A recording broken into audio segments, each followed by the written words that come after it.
Hi, I'm Dan Clark and welcome. I want to talk about trust and surrender. Now, I've been talking about this for a while and I have some thoughts about it that I thought I want to share with you. Now, a friend and I were having coffee here not too long ago and we were talking about surrender.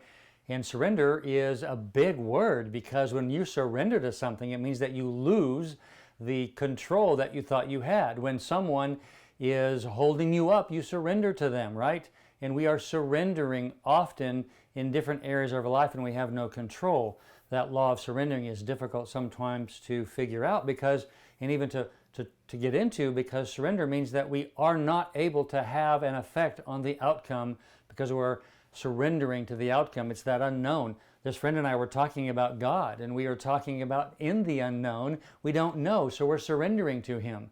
Now, the word trust shows up. I trust God, but I don't trust Him enough to surrender to Him.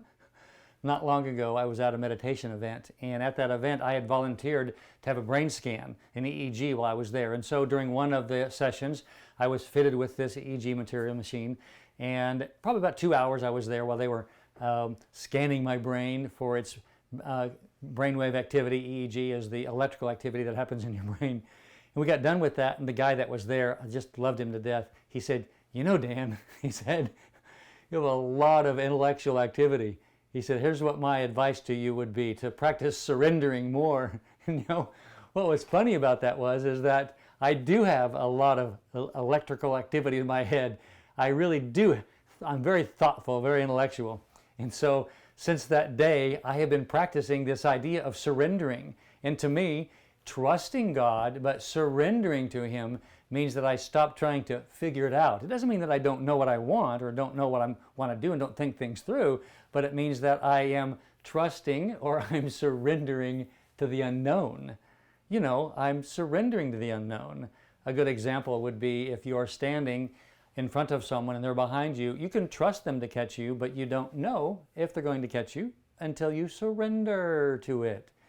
That surrendering is the actual verb or the action that's necessary for us to, I believe, to really experience true joy. Here's why.